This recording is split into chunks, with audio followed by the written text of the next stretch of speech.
les bois détruits.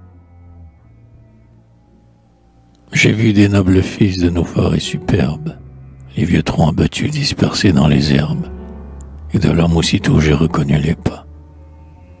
Renversant de ses mains l'œuvre des mains divines, partout sur son passage, il sème les ruines, et les débris et le trépas. Mais songez ce qu'au temps il a fallu donner pour voiler de fraîcheur ces rives couronnées, de berceaux de verdure et d'arbres imposants. Hélas, il faut autant des siècles pour produire, et l'homme, en un moment, peut abattre et détruire l'œuvre séculaire des ans. Peut-être avant le jour où ma tête blanchie s'appuiera sur mon sein pesant et réfléchi, revenant à ces lieux demander leur abri, je reverrai des monts sans verdure et sans ombre, et, pleurant en secret nos solitudes sombres, je gémirai sur leurs débris. Alors, ainsi qu'un fils au tombeau de sa mère, je verserai les chants de ma tristesse amère dans ces bois où passa la dévastation. De pleurs j'arroserai ces montagnes arides, d'où jadis ont coulé sur mes lèvres avides l'amour et l'inspiration. Sur ces monts éthérés qu'un souffle tiède embaume, ma muse, blonde enfant qui naquit sous le chaume, vers des cieux bleus et purs essaya son essor, et, butinant le miel des fleurs de Salazie, elle errait en cueillant sa fraîche poésie, comme une abeille aux ailes d'or. Nous fermons notre cœur aux douloureux présages, aux gigantesques monts où dorment les nuages, de vos arbres sur nous inclinés les berceaux. Défendant vos beaux flancs des haches meurtrières, nos mains conserveront à vos têtes altières leur chevelure de rameaux. Et vous, doux habitants de ces lieux solitaires, âmes simples et pures aux mœurs hospitalières, respectez-les, ces bois qu'ont respecté les ans. Laissez sous leur verdure et leurs ombres profondes rêver les couples blancs, jouer les têtes blondes des colombes et des enfants. Joignez à l'arbre altier de la forte nature l'humble arbuste où l'oiseau trouve sa nourriture. Au bord de vos ruisseaux au cristal argenté, laissez croître et rougir la framboise inodore, pareil aux frais boutons que l'âge fait éclore au sein de la jeune beauté. Que la brise, agitant vos touffes de jamme rose, penche autour de vous la douce odeur des roses, que leurs dômes embaumés s'inclinent sur les eaux. Sous leurs voûtes abritez vos maisonnettes blanches, comme on voit, suspendus dans l'épaisseur des branches, les nids ombragés des oiseaux. Fermez l'oreille au vœu d'une vaine opulence, de sagesse et d'amour vivez dans le silence. Le bonheur le plus pur vient de la paix des cœurs.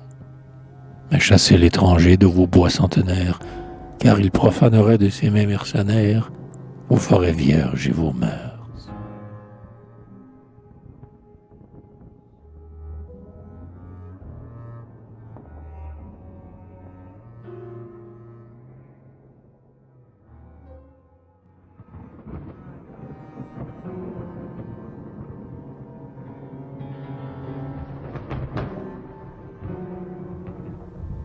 Qu'ont-ils fait de nos champs? Qu'ont-ils fait de nos terres? Ces enfants vagabonds des rives étrangères, sur nos grèves jetés par le vent des malheurs, avec bonté notre île accueillit leur douleur. Les adopta pour fils, et bonne et tendre mère, de tendresse et d'amour allaient à leur misère. Abritant leur front nu de son ciel vaste et pur, elle étendit sur eux la coupole d'azur. Sous leurs pieds, écartant les épines jalouses, elle ouvrit le velours de ses molles pelouses. Fit chanter, pour bannir leurs souvenirs amers, les oiseaux de ses bois, les flots de ses mers, et, pour charmer leur cœur par de tendres paroles, leur donna l'amour pur des naïfs créoles. Mais tes fils adoptifs ont trahi tes bontés, ils ont porté la mort dans tes champs dévastés. Le vil amour de l'or étouffant dans leur âme, des nobles sentiments, les généreuses flammes, ils ont privé ton air de ces peuples d'oiseaux, tes sylphes de leurs fleurs, tes nymphes de leurs eaux. Et, sapant tes forêts, ô ma mère, leurs glaives, fit tomber de ton front ta chevelure d'Ève. Et nous avons souffert que leurs bras effrontés missent à nu les flancs qui nous ont enfantés. Et sous nos yeux, ils ont de leurs mains libertines profané les secrets de tes formes divines. Et nous l'avons souffert, et nos justes fureurs n'ont pas banni, chassé ces hommes destructeurs que la vague en courroux, rebut de notre monde, déposa sur nos bords, comme une vase immonde. Ô misère, ô malheur, ce n'est pas tout encore, car ils nous ont légué leur appétit pour l'or. À leur souffle empesté, notre âme s'est flétrie, nous n'avons plus au cœur l'amour de la patrie. De la terre natale où dorment nos aïeux, nous éloignons nos pas, nous détournons les yeux. Nous n'aspirons qu'au jour où, gorgés de richesses, fuyant ces lieux, berceaux de nos pures jeunesses, nous pourrons dans le sein de tes lointaines cités étaler au grand jour nos sottes vanités. Et pour voler au but où notre espoir s'attache, nous portons en tout lieu les flammes et la hache. Et l'on ne voit partout que des champs dépouillés, que d'arides coteaux aux rocs noirs et pelés, qu'une herbe rare et jaune et des arbustes fauves sur les flancs décharnés de nos montagnes chauves. Mais, courbés vers le sol, dans son ventre divin, nous plongeons jour et nuit notre glaive assassin.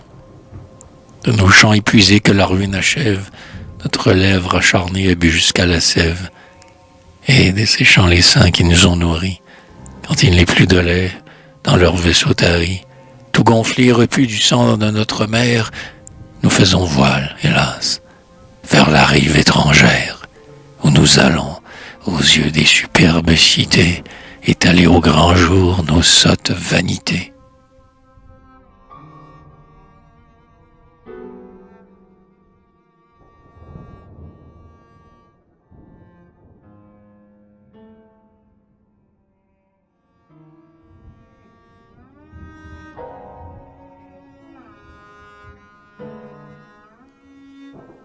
Ô mère inconsolable, ô pauvre et délaissé, oui, garde sur tes yeux ta paupière baissée.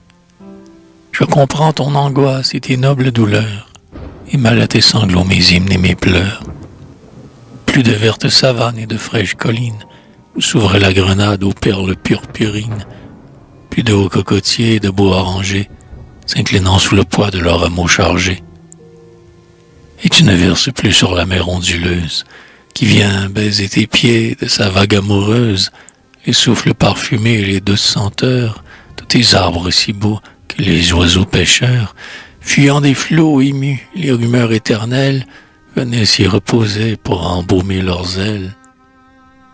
Mais tout n'est pas perdu, mère, console-toi, il te reste un fils qui t'a gardé sa foi, qui, n'empruntant jamais son vol d'hirondelle, quand tout te trahirait, te resterait fidèle, et qui pour te servir jusqu'à son dernier jour, à défaut du génie, aura du moins l'amour. Un noble enfant à qui tes injustes tendresses, comme aux autres, n'ont pas prodigué les caresses, mais qui, fils généreux et fier humilié, sans se plaindre à ton cœur de l'avoir oublié, se souviendra toujours que ses lèvres jumelles ont sucé l'existence à tes brunes mamelles. Il ira, cet enfant dont le front édompté porte un sombre reflet de ta mâle âpreté. Il ira sur tes monts où siègent les nuages, bleu palais éthéré de l'esprit des orages. Et là, seul et rêveur, si dans l'ombre des nuits, il exhale en pleurant l'hymne de ses ennuis, qu'on pardonne à sa voix quelque accent de colère, car son âme ces jours nous gronde le tonnerre. Il naquit pour chanter les amours et les fleurs, mais le sort l'accabla d'incessantes douleurs. Enfant né pour le jour, persécuté par l'ombre, on l'abreuva de fiel et de dégoût sans nombre.